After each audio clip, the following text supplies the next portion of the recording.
నమస్తే, welcome to HM24 news. Shankarpalli municipality 4వ ward అభ్యర్థి మణికొండ లలితా మోహన్ రెడ్డి మీడియా సమావేశంలో మాట్లాడుతూ మీ అమూల్యమైన ఓటు వేసి గెలిపించాలన్నారు. నమస్కారం సార్. నమస్తే. చెప్పండి సార్, ఏ వార్డు నుంచి పోటీ చేస్తున్నారు? మీ పేరు, మీ వార్డులో ఎన్ని ఓట్లు ఉన్నాయి? శంకర్పల్లి మున్సిపాలిటీ 4వ వార్డు ఓటర్ల సంఖ్య 1325. సో ఇక్కడ మీరు గెలిస్తే ప్రధానంగా మీరు చేసే అభివృద్ధి కార్యక్రమాలు ఏంటి? ఇక్కడ మేము నా 4th వార్డు నుంచి విజయం సాధించిన వెంటనే ఫస్ట్ ఆఫ్ ఆల్ మన గోదాం నుండి ఇక్కడికి మన అంబేద్కర్ విగ్రహం వెనకాల ఉన్న డ్రైనేజ్ ఫస్ట్ పూర్తి చేసి తర్వాత గోదాం పక్క నుండి ఉండే ఒక రోడ్ ఉంది. ఆ రోడ్డు మట్టి రోడ్డును పూర్తిగా సీసీ రోడ్ చేయించి అందులో గల్లీలో 2-3 రోడ్లు చాలా బలహీనంగా ఉన్నాయి, చాలా వికారంగా ఉన్నాయి. వాటిని ముందు సీసీ రోడ్లు వేయాలి. ఆ తర్వాత మన ఇంకా చాలా పనులు ఉన్నాయి. కొంతమందికి వాటర్ ప్రాబ్లం కూడా ఉందట. దాన్ని కూడా వెంటనే పరిష్కరించాలి. మా కాంగ్రెస్ నాయకుల సహకారంతో మా ఎమ్మెల్యే ఉన్నాడు, మా విమర్త ఉన్నాడు, మా రంజిత ఉన్నాడు, ఇంకా మా శ్రీధర్ బాబు ఇన్ఛార్జ్ మినిస్టర్ ఉన్నాడు. పైగా ఆ పైన కూడా మాకు సీఎం రేవంత్ రెడ్డి ఉన్నాడు. వీళ్ళందరి అండదండలతో మేము అభివృద్ధి చేసి మరి ఒకసారి మా కాంగ్రెస్ ప్రభుత్వానికి ఘనతను చూపించాలని ఆ కోరికతో బయటికి వెళ్ళినాము, పోటీ చేస్తున్నాం. సో ఇప్పుడు మీరు ప్రచారానికి వెళ్తున్నప్పుడు, మేడం మీరు చెప్పండి, ప్రచారానికి వెళ్తున్నప్పుడు ప్రజల స్పందన ఎలా ఉంది మీ వార్డు వాళ్ళు? స్పందన బాగానే ఉంది, కానీ మాకు వాళ్ళు ఏమంటారంటే మాకు ఇవి లేవు, అవి లేవు, మాకు పింఛన్లు లేవు, ఇట్లా మేము చాలా బాధపడుతున్నాము, మరి మీ ప్రభుత్వం వస్తే చేస్తారా, ఎట్లా మాకు 4000 పింఛన్ ఇస్తున్నారు, ఇయ్యలేరు అని అంటున్నారు అనమాట. మనం అంటే మేము ఇప్పటిదాకా మేము లేము కదా, ఇప్పుడు ఫస్ట్ కదా మేము రావడం ఇళ్లకు, మేము అందరికీ మీకు సహకారంగా మీకు అందిస్తామని చెప్పినాం. మీరు ఎవరెవరికి ఏం పింఛన్లు లేవో మీరు అన్ని మాకు చెప్పండి, అప్పుడు మేము గెలిపించినాక మేము ఇస్తామని చెప్పినాం. సో ఇప్పుడు ఒకవేళ ప్రజలు మీకే ఎందుకు ఓటేయాలంటే మీరు ఏం చెప్తారు? మాకే ఎందుకు వేయాలంటే మేము చెప్పగలిగింది ఒకటే, కాంగ్రెస్ ప్రభుత్వం ఉంది, యాంటీ గవర్నమెంట్ వచ్చిందనుకో, గవర్నమెంట్ వాళ్ళకి సహకరించదు, అభివృద్ధి అనేది కుంటుపడిపోతుంది మొత్తం పూర్తిగా.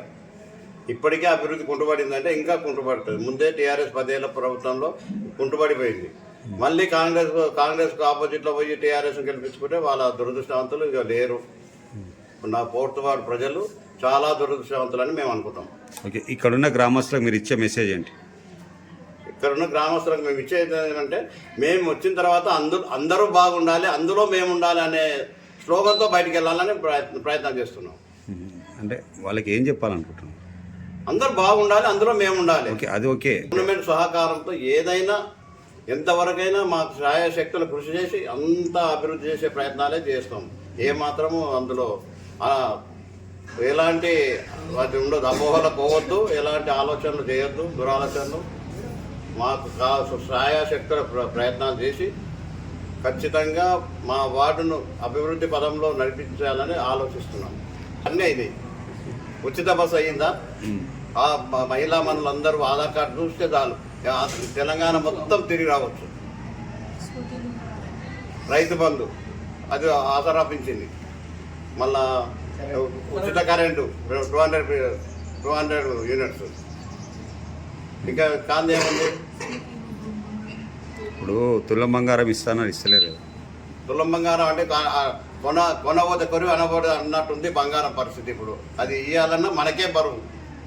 అంటే మీ నేను అడిగేది ఎందుకంటే, ఇది ఇప్పుడు మీరు గ్రామంలోకి వెళ్ళినప్పుడు మీ రేవంత్ రెడ్డి గారే చెప్పారు, మీ కాంగ్రెస్ గవర్నమెంట్ ప్రభుత్వమే చెప్పింది కదా, ఇస్తారా అని అడుగుతారు కదా, దానికి మీరేం చెప్తారు? 35,000 నుంచి 40,000 తులం ఉండే. సరే, ఎట్లాగో అడ్జస్ట్ చేసి మన దాన్ని మన అదే ఆదాయాన్ని వృద్ధి చేసుకొని మనం ఆ మాత్రం ఇవ్వగలుగుతామనే ఆలోచనతోనే రేవంత్ రెడ్డి ఆ రోజు చేసిండు. ఈ రోజు అంత ఆదాయాన్ని అభివృద్ధి చేసినా దాన్ని తట్టుకోలేకపోతారు. అందులో అప్పులు చేసి పెట్టిన పరిస్థితి ఉంది. ఆదాయంతో ఉన్న తెలంగాణను అప్పుల తెలంగాణగా మార్చిండు. చెప్పండి మేడం, ఇప్పుడు మీరు ప్రజల్లోకి వెళ్ళినప్పుడు వాళ్ళ సమస్యలు మీకు చెప్తున్నారు కదా, దాంతోపాటు ప్రభుత్వం ఇచ్చిన హామీల విషయంలో కూడా మీకు అడుగుతుంటారు. సో మీరు ఎలా సమాధానం చెప్తున్నారు వాళ్ళకి? నా బాధ్యత అంటే వాళ్ళకు ఎట్లా సహకారం చేస్తాం మేము, ఒకళ్ళు వాళ్ళు చేయకుండా మేము చేస్తామని చెప్తున్నాం. ఒకళ్ళ పెన్షన్ అయినా సరే ఏదైనా సరే. ఇప్పుడు బంగారం అని అడిగిరు మమ్మల్ని, అంటే బంగారము ఇస్తాము కానీ కొంచెం లేట్ అవుతుంది ఇవన్నీకే కూడా. ఇంకోటి ఇప్పుడు ఇందిరమ్మ ఇల్లు అనే చెప్తున్నారు, మరి ఇందిరమ్మ ఇల్లు విషయంలో మీ గ్రామంలో పరిస్థితి ఏంటి? ఇస్తారు చాలా ఇందులో చాలా ఇస్తున్నాం. ఇల్లు కట్టుకునే వాళ్ళకు పొలం ప్లాట్ ఉంటే ఇస్తామని చెప్పినాం.